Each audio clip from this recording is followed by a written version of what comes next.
All right. Hello and welcome to our webinar today. Today's topic is adopting a change-ready mindset, or how I learned to stop worrying and love M&A. So, the tagline there is based on Dr. Strangelove. And the idea behind this webinar is that there are a lot of ideas around, how to be ready for mergers and acquisitions and things like this.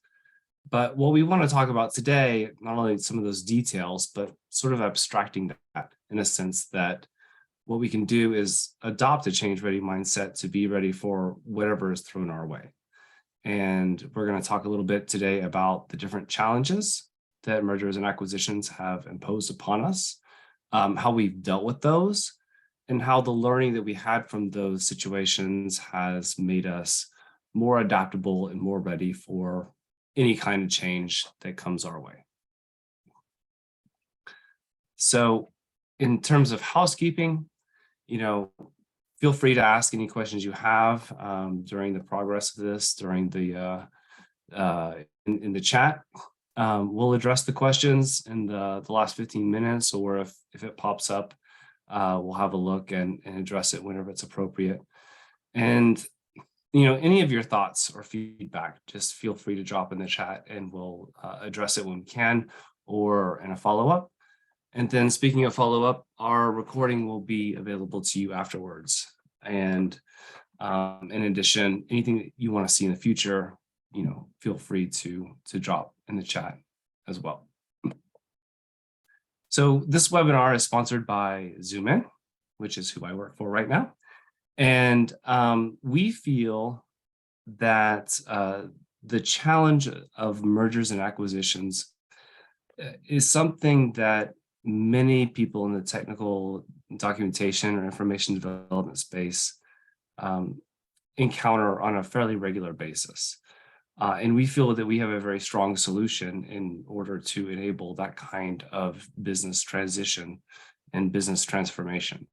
So what we'll do is sort of go through some of the issues that we've heard from customers who are going through this kind of change, and then figure out, where we fit in from a technology perspective, from a business, process perspective, and start from there.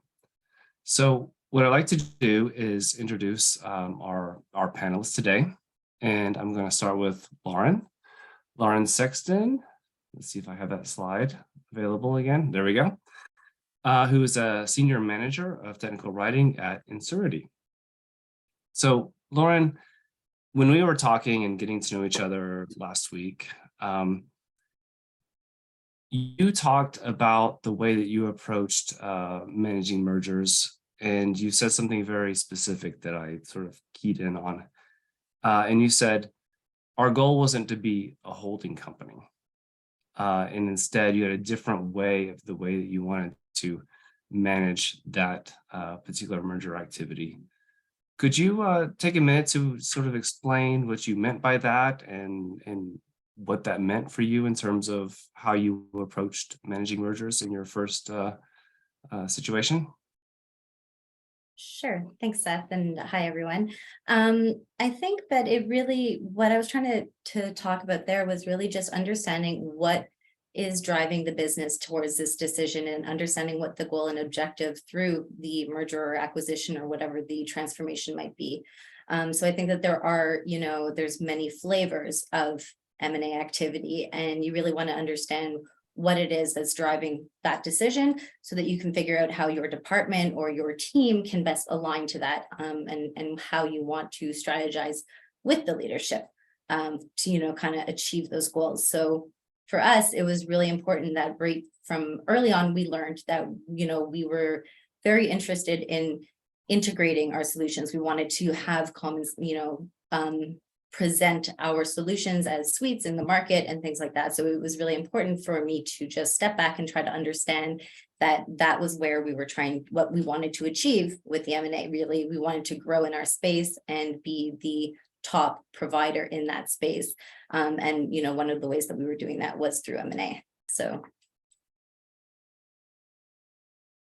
Got it. And how did the idea that you weren't trying to be a holding company, but you were trying to be more integrated, sort of influence the way that you made decisions in determining what this eventual outcome would look like?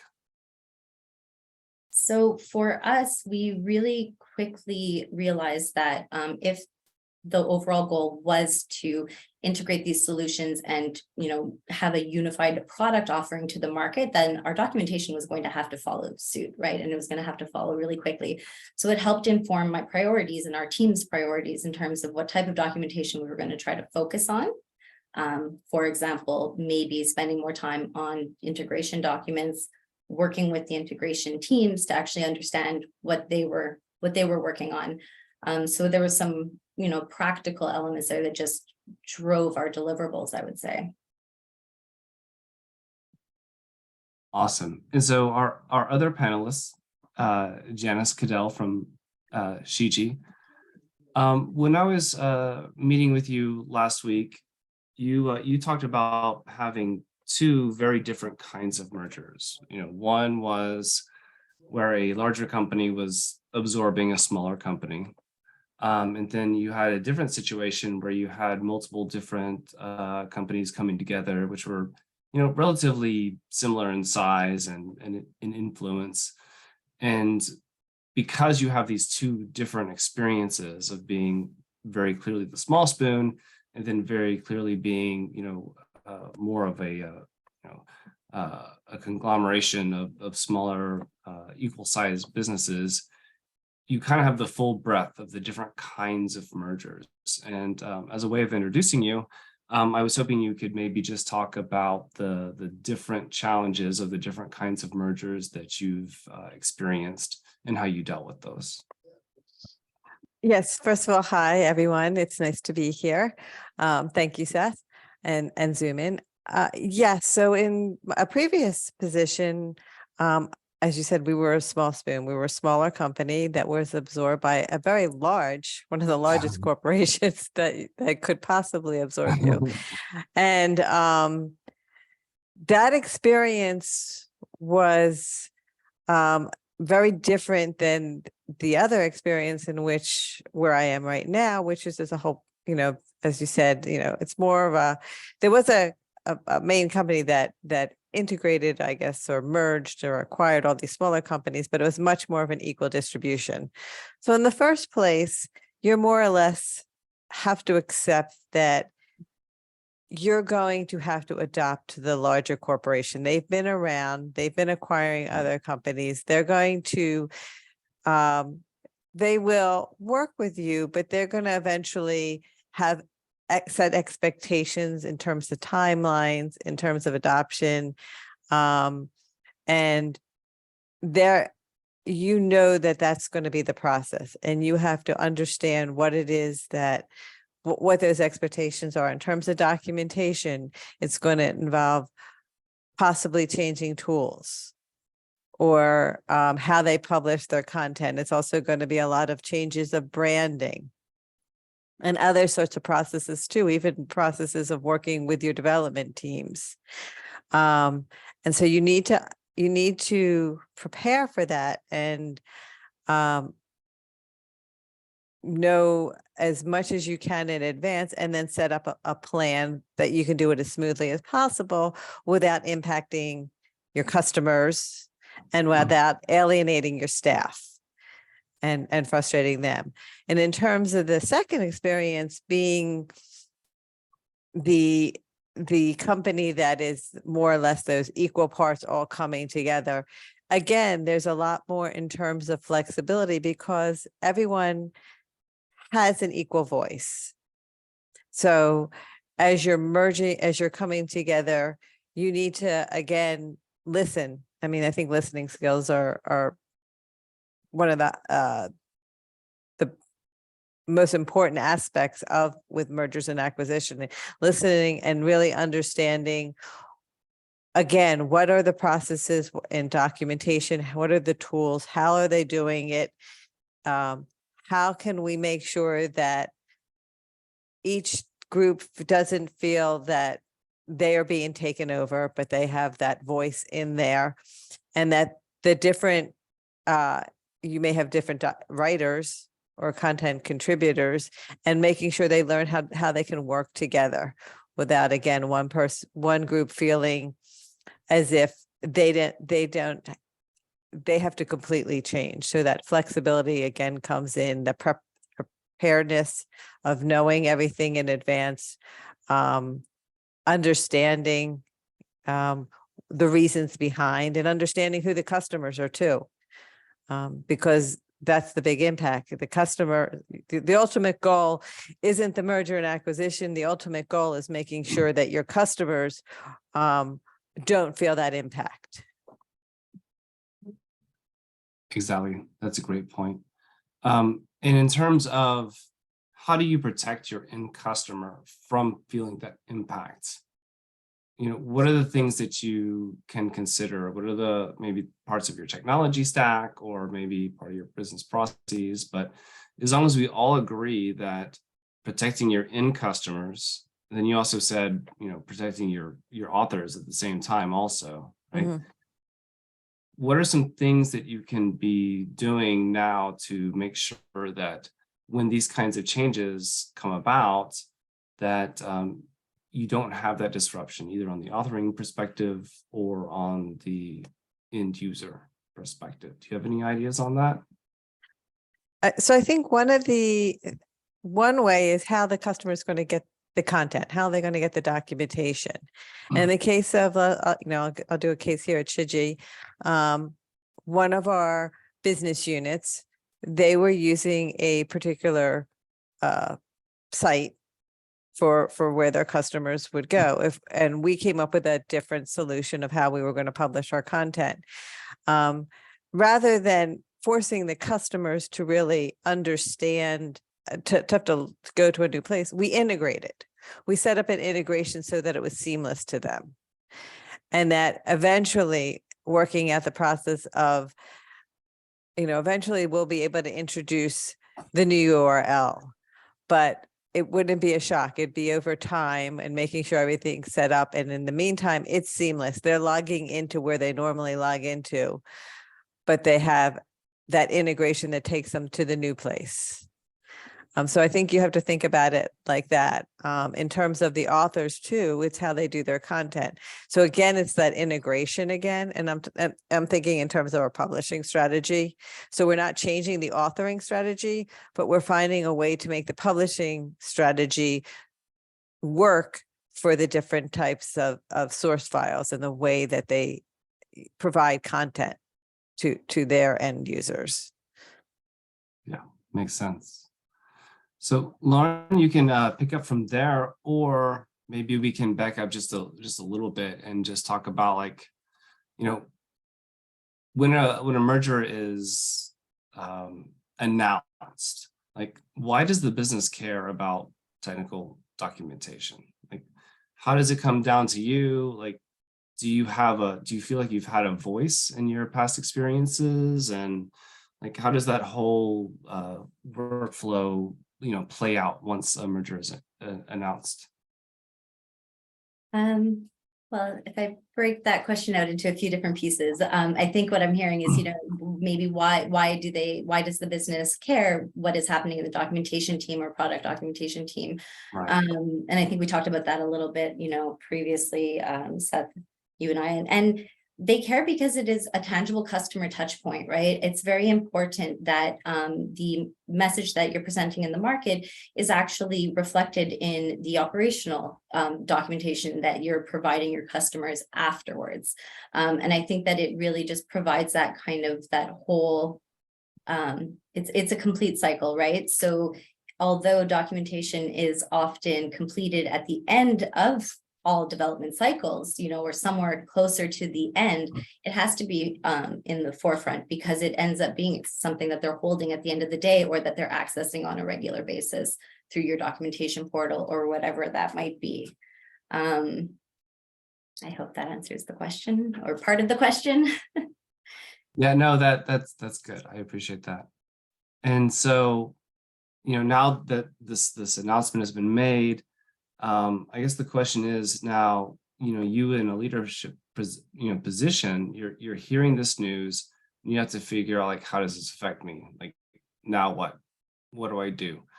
So in your experience, Lauren, once that kind of comes down to you, how do you interpret that message, and then how do you communicate it out to those that have to do work in order to deal with this?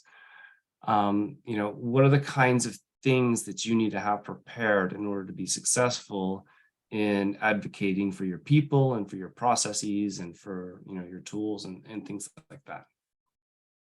Yeah, so certainly I think that you have to understand that you're going to need to communicate early and often.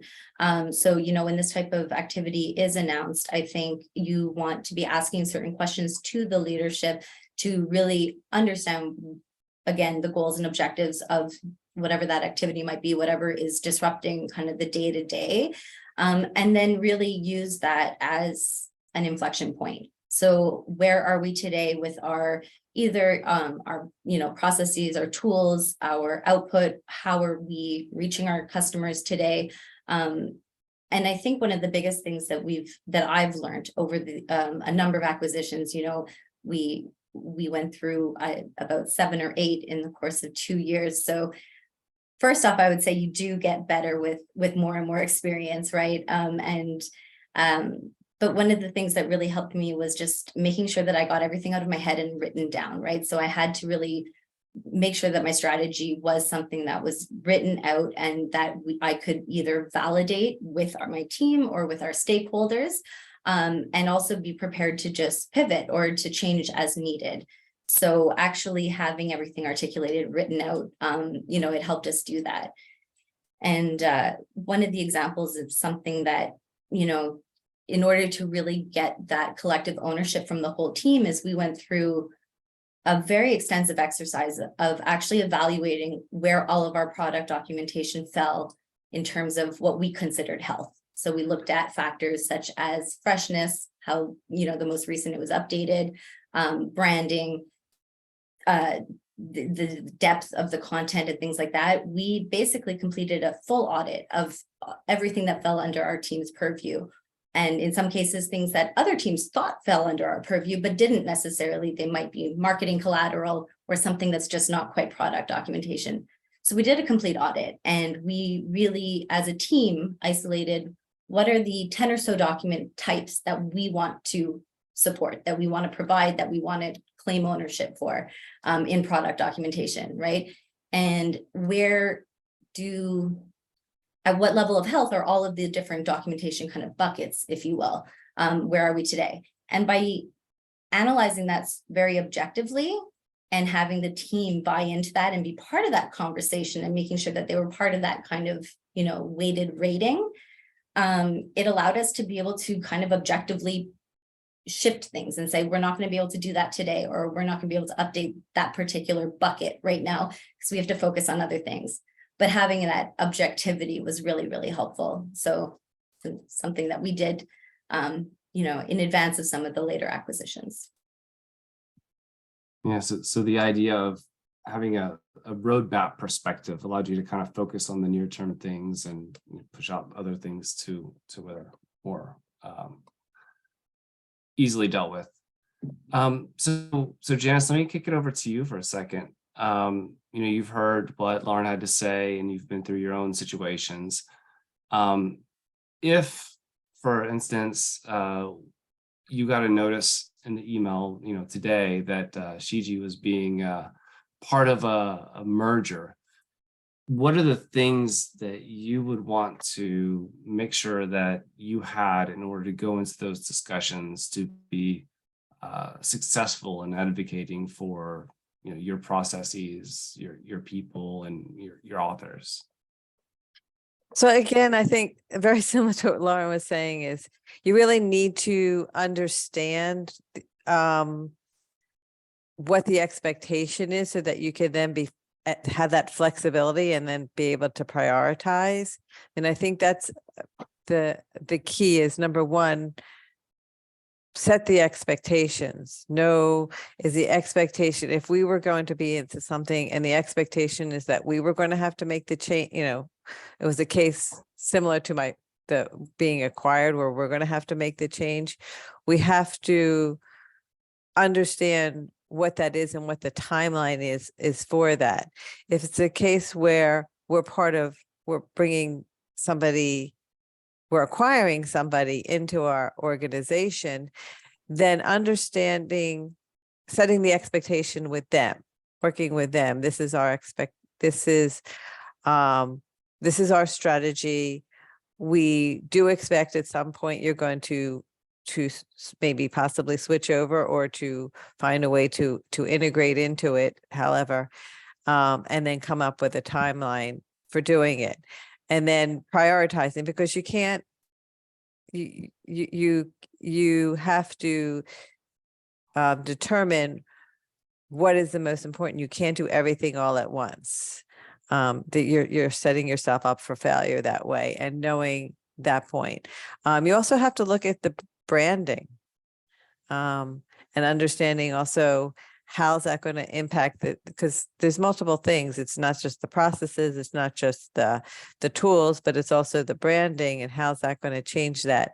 Again, in terms of the documentation, what's the effort that's going to be involved in making all those changes to provide this kind of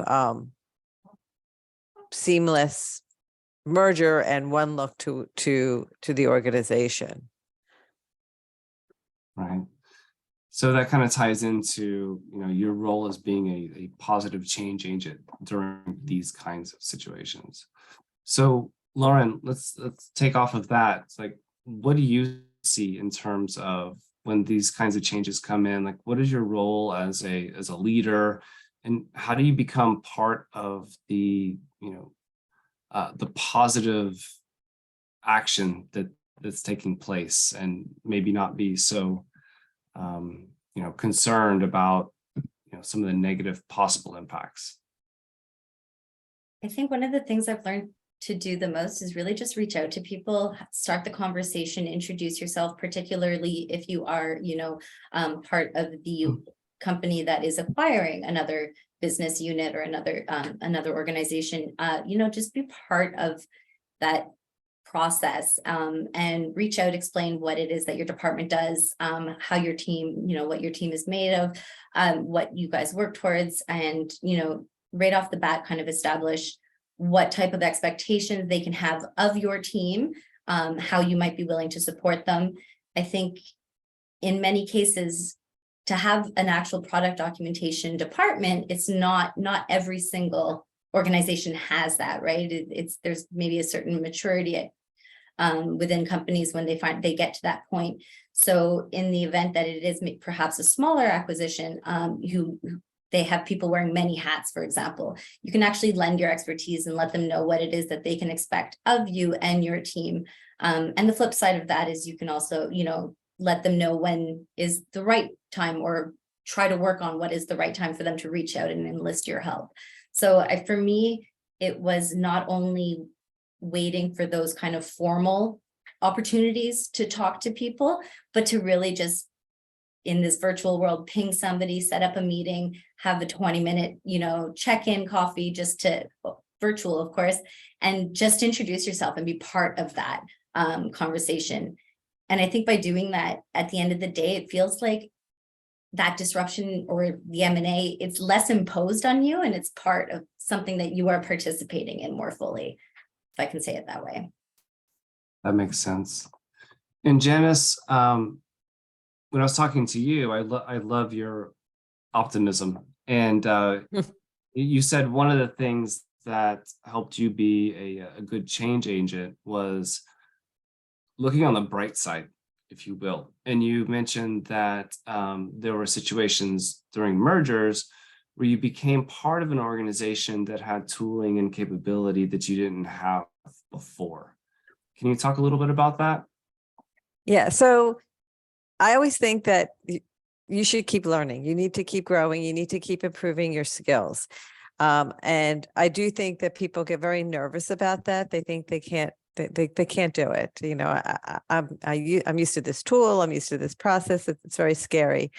And so, but I try to work with people to see that as a way, I might say, look, you're padding your resume. This is going to prepare you for the future. It's also going to help stimulate your brain. It's, you're growing, you're learning, and I'm here to help you do it. And whether it's a case of where we, in the previous company where we needed to learn the skills, you reach out and you try to, as Lauren said, find an informal way to learning who can provide you with that information, who you can connect to. At the previous company, what I did was I got to learn who all the other documentation managers are. And we started a group, and we would meet on a monthly basis.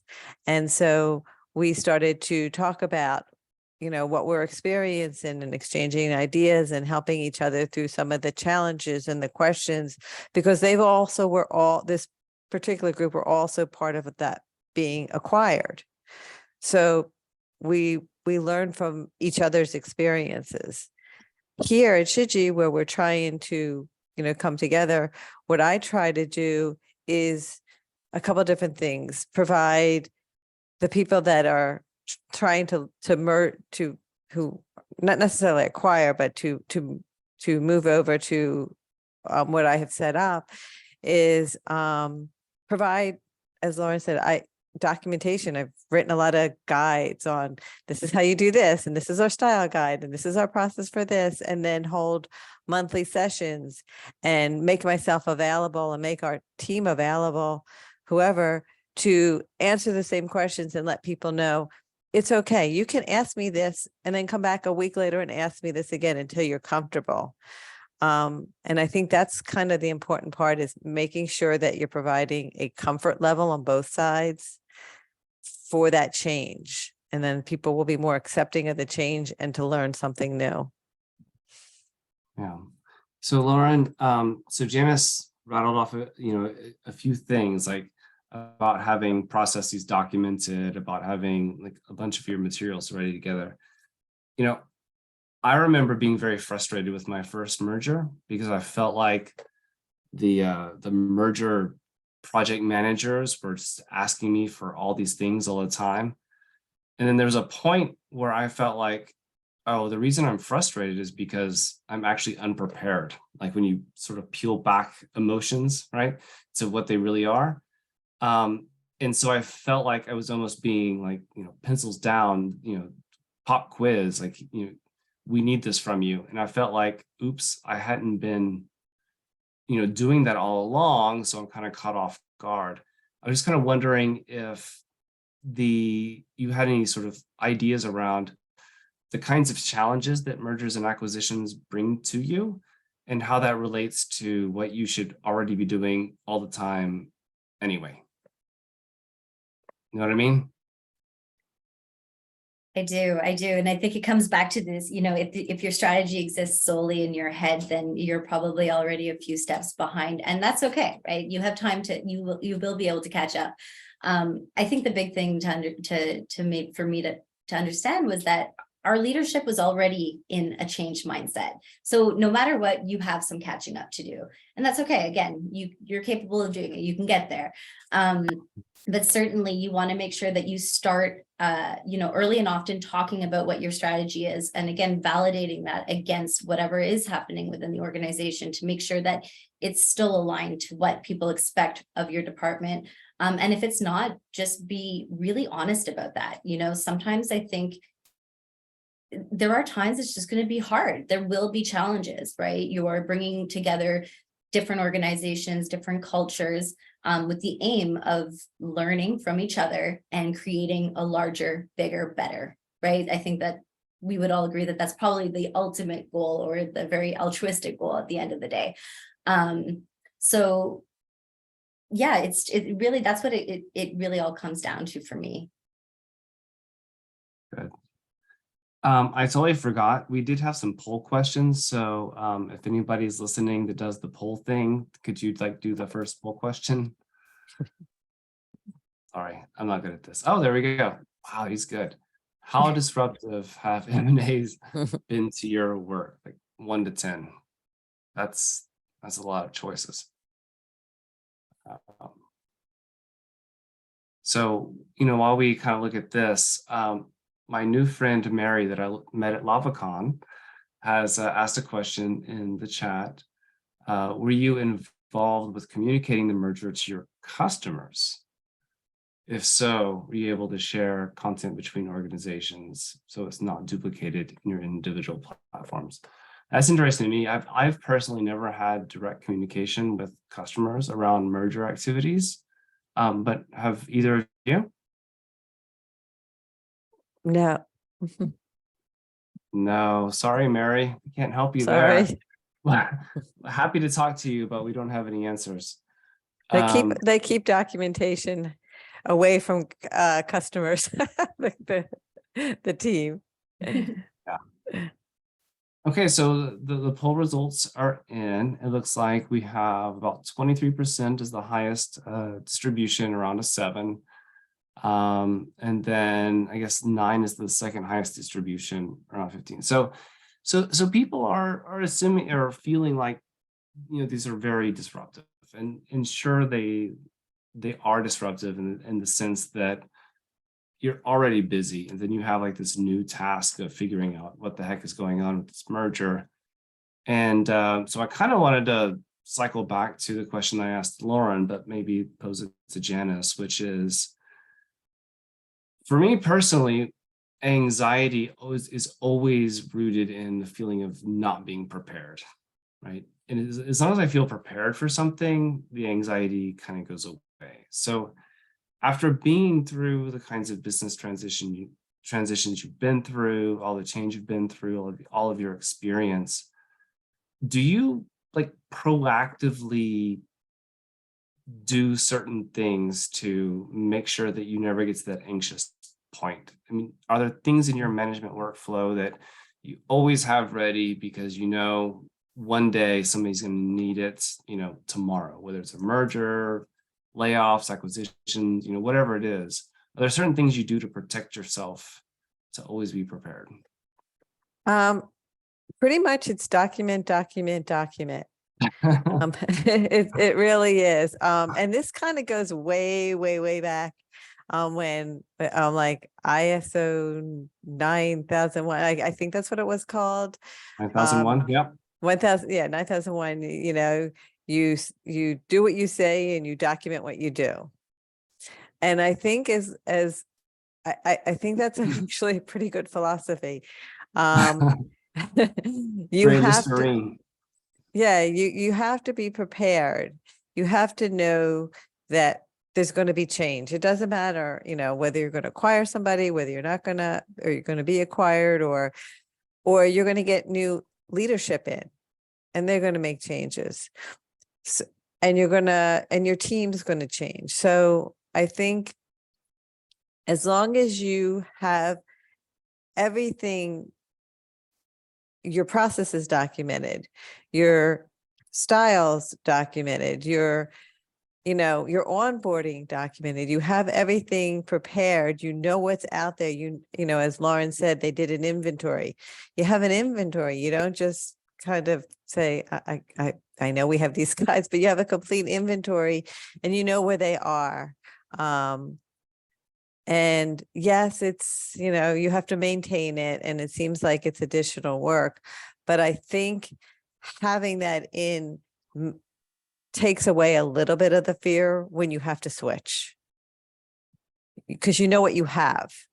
So you're able to then set up a plan, knowing what if you know what you have at destination A and you have to go to destination B, it's a lot easier to do it than having to then go back and figure out what I don't know what I have at destination A. I have to take a look and see that. As Lauren said, you're already behind the 8 ball to begin with. So try to get as close to it as possible. Yeah. Lauren?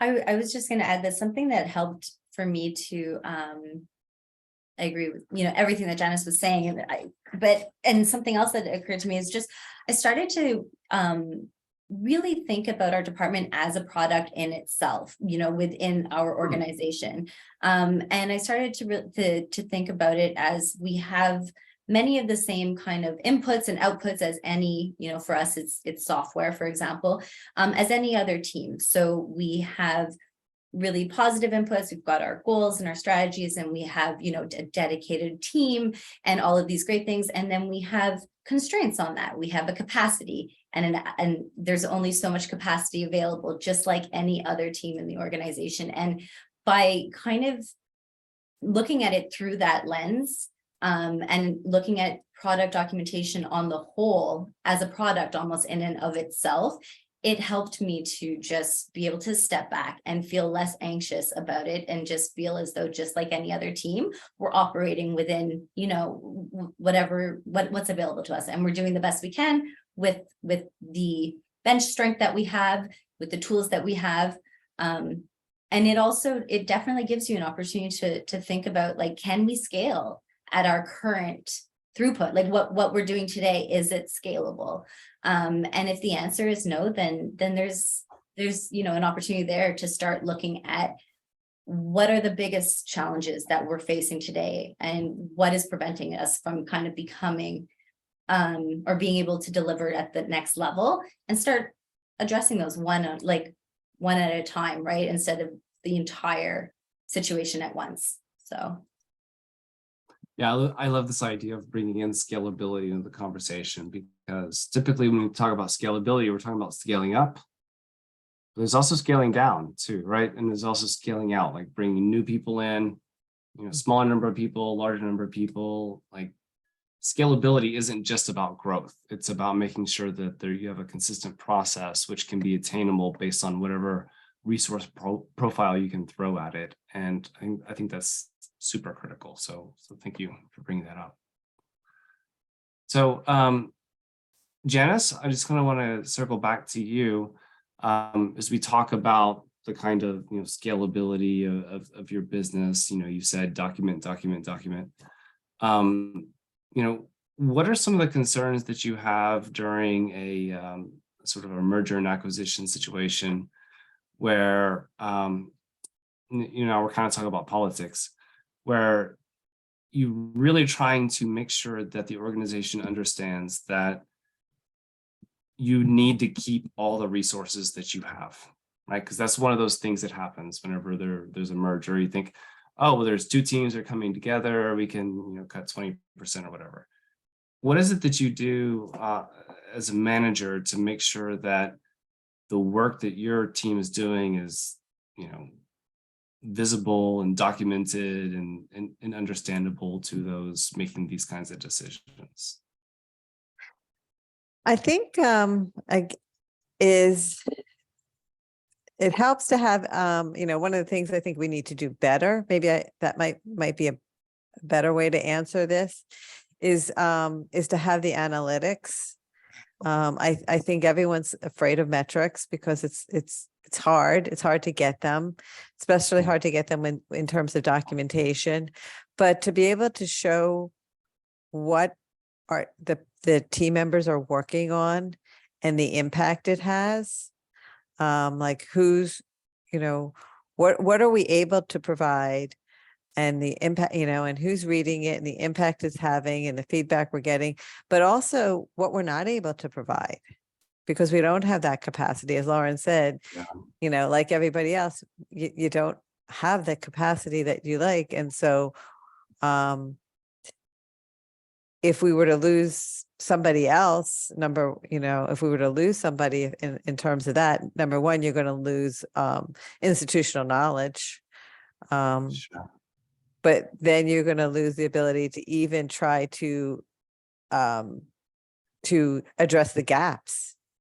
You already have gaps and you're trying to address them. And I'm always trying to come up with plans for how to do that.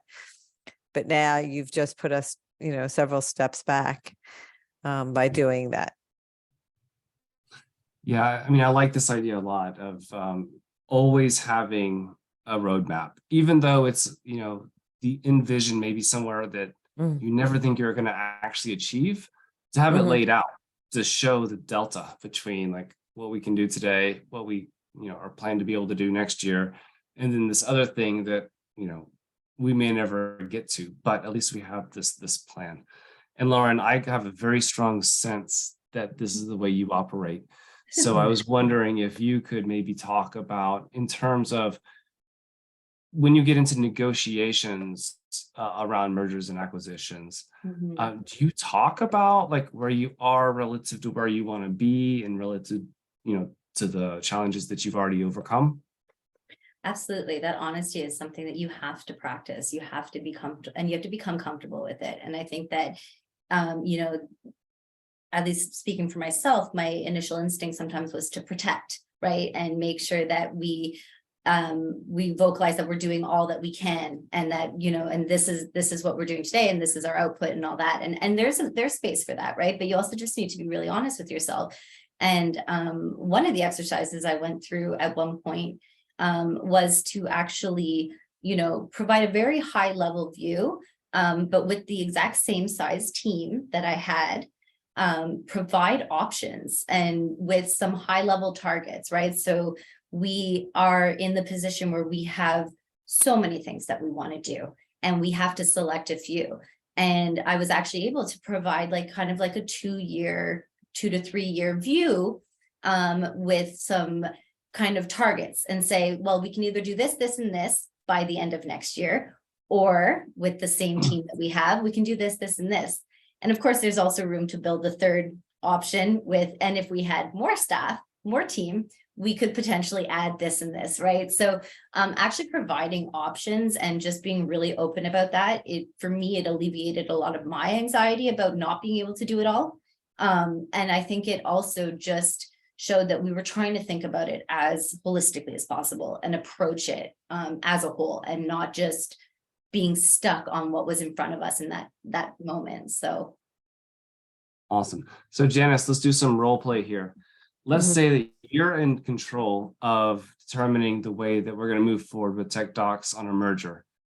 You just heard what Lauren had to say. She's got a roadmap. She's got a maturity matrix. She knows where she is. She knows where she's going. The other side of the house doesn't really know that much about what they do and where they're going. Who are you going to choose?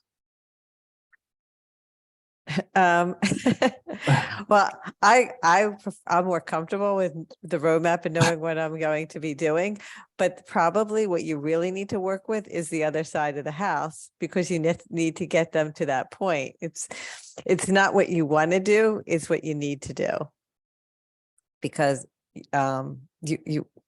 you want everybody to be on the prepared side and the forward thinking side. Of course, that makes sense. All Mhm. right, so we have about 15 minutes left. Were there any topics or questions that I missed, or any sort of final thoughts that you wanted to provide here? Otherwise, I'll do a sort of an outro and then open up for questions. But I just want to make sure that Janice and Lauren, you had an opportunity to say whatever it is that you wanted to say here today. Lauren, any final thoughts?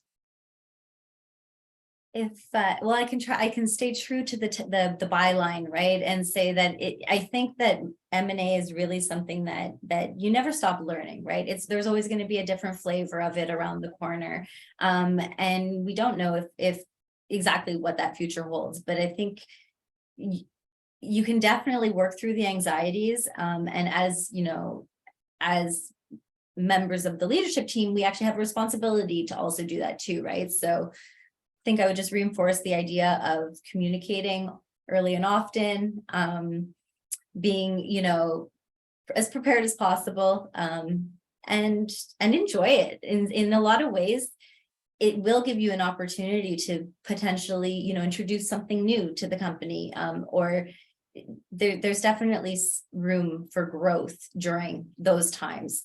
So I would just encourage people to try to take advantage of that if they can. Janice, any sort of parting words of wisdom from your side? But yeah, so I'm following up on Lauren because I agree with everything Lauren just said. And again, it has to do with, there's always the fear of the unknown. It's frightening, as you said, you had anxiety because because you didn't feel prepared. So if you sort of break that down, it's that unknown because you don't know, what's the future, what's the expectation of me in the future? How's this going to impact me? So I think it's kind of important to again have that open communication, not only with your team but with others who have been through it in that organization, so that you can feel a little bit more at ease. They've already gone through it. They suffered through it. Apparently they made it out alive. And so you can take their experiences and bring it back to see how that can, help make it a little bit easier for your experience going forward. Awesome. So there was a second poll question that I'm now remembering. I'm terrible. If we could throw up the second poll question right as we leave, that'd be great. And as that poll question is being presented, look at that. So how prepared do you feel for your team? Okay. Answer this as if you didn't hear all this great information at first, because I was supposed to do this earlier. So whatever you would normally do now, like, subtract 2 or something, because you know a lot more now. But so, the reason we did this, as Zoomin, is that we really do care about this space, and we really do care about enabling people to be successful through these kinds of big business changes. And the technology that we provide in terms of being able to represent your content, regardless of how it's authored, into a content as a service model and present it equitably, regardless of what tool or what format was used to present it, is what we do, right? And so that's naturally a very good fit for things like mergers and acquisitions, where necessarily you have people coming together with different tools and different formats, and you still need that harmonious customer endpoint or whatever. So for those seeing this who don't know, what Zoomin is or who we are, please reach out to me or go to our website, and we can talk more about that. But we got the poll results in. So it looks like the biggest point here is around number 6, like 3, 4, 6. Okay, so people feel relatively well prepared, I would say, as sort of that middle Pareto distribution, the bell curve. So I think that's good news. I think we've all been through this enough that by now it's kind of old hat. But as with anything, we can always get better. And that's one thing, Lauren, that really resonated in one of our first conversations. And maybe we can kind of end on this, which is, you mentioned that you're getting better at this, right?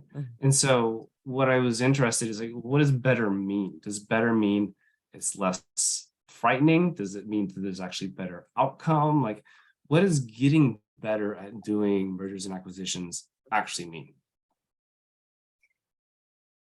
I think it's a little bit of everything, right? It's definitely, a big part of it is certainly a lessening of the anxiety and knowing that, that business is going to continue, and you're going to be part of that conversation and help actually frame what that continuation is going to look like, right?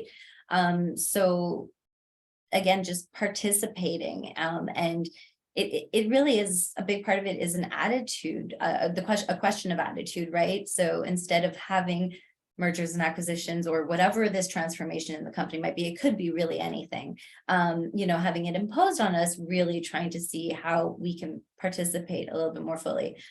For us in particular, and for my team, if I may, what that really looked like for us was identifying where we struggled, where were we trying to do too much, or where were we wearing too many hats, and what were the main areas that we felt that we could either, I think we mentioned at one point, like, buy, partner, or build, right? And ask ourselves really critically, like, what are we trying to build today that maybe we don't have the expertise or the time to be doing? And where can we look to partner instead so that our team could focus on other things?